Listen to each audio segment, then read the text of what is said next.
June of 1981, an assistant professor of medicine, Michael Gottlieb, reported on the deaths of 5 young men. All were infected with diseases that had typically only been seen in immunocompromised patients. All had previously been quite healthy, and all were gay. In the 1980s, tragically following great progress made during the previous decades, the AIDS crisis threatened to decimate the gay community. Not only was it taking the lives of important activists left and right, it was demoralizing, humiliating. To many gay rights activists of the 70s, the battle was lost, or at least put on hold.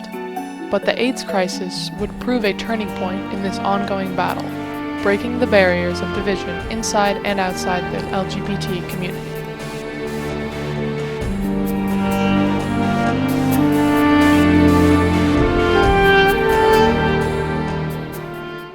But first, let's go back a little bit. For more than 2 centuries, the struggle for gay rights, for gay life, had been taking place mostly in the shadows. Bathhouses and bars were common refuges for gays and lesbians pre-1950. While most homosexuals were forced to live in complete secrecy, there were some places such as the Bohemian Club in Salt Lake City and neighborhoods like Tenderloin in San Francisco and Greenwich Village in New York City, where gay people found a small refuge from the mainstream anti-gay American life. With the onset of the Cold War and the Red Scare, also came intense discrimination towards homosexuals. While in the previous decades the United States government was mostly content to ignore gay people, suddenly its tactics increased to actively seek out gay government workers and soldiers. Deemed a threat to United States secrecy because of their supposed increased risk for blackmail by the Russian government, thousands of gay employees were fired and interrogated. Out of this unfair treatment, voices of protest started to rise. In 1957, one man by the name of Frank Kameny was fired from his government job for his homosexuality. Over the following decades, he would become one of the most influential people in the gay civil rights movement, organizing public demonstrations, lobbying politicians, and coining the slogan, "Gay is good." He worked tirelessly throughout his life to improve the lives of homosexual Americans. However, as the 60s were ending, it was becoming ever clearer that Kameny stood, along with many other older gays, on one side of a growing rift in the gay community. On one side was the newest generation of gays, chanting things like gay power and smash sexual fascism, many of their ideas borrowed from the growing Black Power movement. On the other side were older homosexuals dressed in suits and walking in orderly lines. They disagreed with this younger generation's tactics, saying that the best way to create change was through peaceful and polite protest. In June 1969, this new generation of gays rioted after police attempted to raid the Stonewall Inn, ushering in a new era of gay activism. Many new groups that sprung up, such as the Gay Liberation Front and the Gay Activists Alliance, now worked alongside older groups. But while they may have all had the same goal, each group believed in wildly different methods, and this made it increasingly difficult for the groups to work together. While the 70s saw a lot of growth for the gay community, it also demonstrated how often the LGBT community was its own worst enemy. But it was undeniable that the gay rights movement was making real progress. Then came the plague. This is ABC News Nightline. Reporting from Washington, Ted Koppel. Good evening. The disease has already claimed more victims than Legionnaire's disease and toxic shock syndrome combined. More than 800 cases nationwide, 300 plus of those fatal.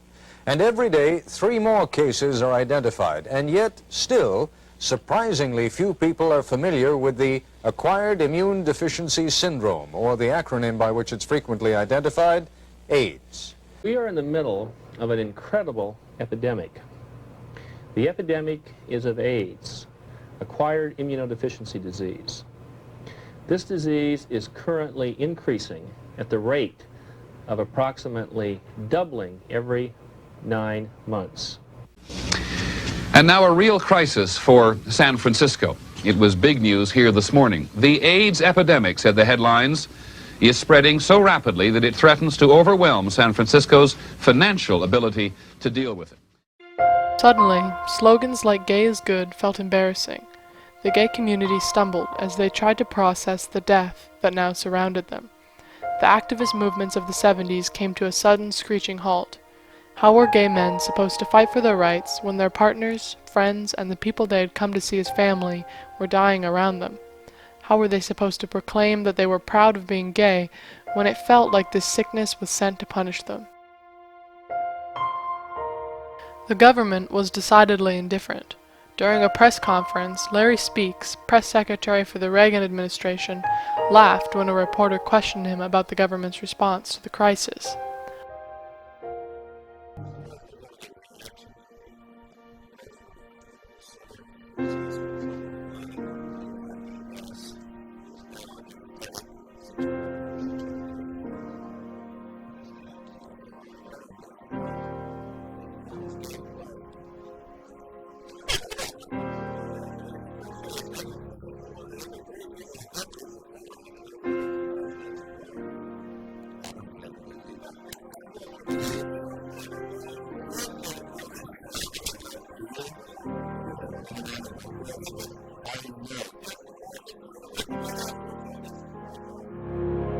Six months after Gottlieb's report, Larry Kramer founded the Gay Men's Health Crisis Group, which sought to provide support to people with AIDS who were dying or hospitalized.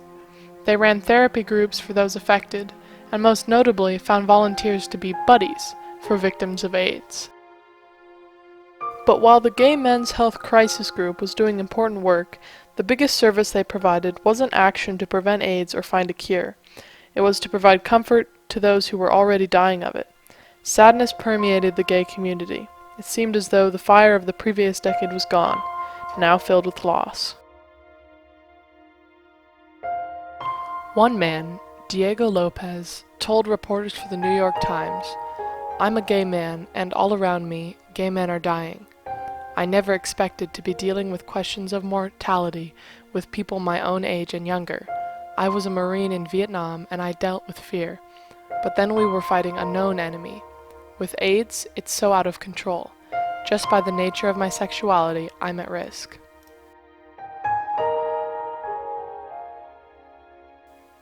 Larry Kramer, the founder of the Gay Men's Health Crisis, is quoted in a New York Times article saying, "Can't something be done? The rest of the city, my straight friends, go on with life as usual, and I'm in the middle of an epidemic. We're dying. Why is this happening? Is it because we loved each other too much or not enough? I just don't know." But sadness wasn't the only emotion the AIDS crisis brought. Many gays were starting to get angry. They were in the middle of an epidemic. Where was the government? Where was the funding for a cure? What was anyone doing to change anything?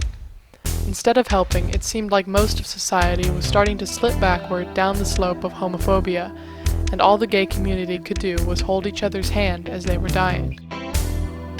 In October 1987, 600,000 people marched on Washington in protest.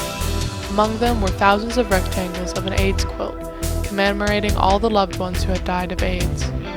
The idea of the quilt, thought of by Cleve Jones, intended to shift the focus of the AIDS epidemic away from the issue of gay male sexuality and instead emphasize the loss of family members and valued members of the community. Through grief and anger, more gays and lesbians than ever before united to express their suffering. In the same year, a new group was also founded. Larry Kramer, the same man who founded Gay Men's Health Crisis, decided it was time for action. He founded ACT UP, AIDS Coalition to Unleash Power. The name was appropriate. The group planned to act up until action was taken to address the AIDS crisis. Suddenly, the gay community sprang to life, to action. ACT UP started to do what was known as zaps. In a zap, protesters dramatically and publicly interrupt the functions of the target of the zap, which could be a person, group, or organization. This tactic had been used by gay rights activists before, to great effect, but ACT UP soon became the master of the zap. One of their chief targets was the FDA. ACT UPers staged die-ins, lying on the lawn of the FDA holding tombstones. Others blocked the doors to the entrance and refused to move. Most yelled and chanted, demanding that the FDA act to slow the epidemic. The zap got international media coverage. Fight back! Fight AIDS! Act up! Fight back! Fight AIDS! Act up! Fight back! Fight AIDS! Act up! Fight back! Fight AIDS! Act up! History will recall Reagan and Bush did nothing at all. History will recall Reagan and Bush did nothing at all. History will recall Reagan and Bush did nothing at all.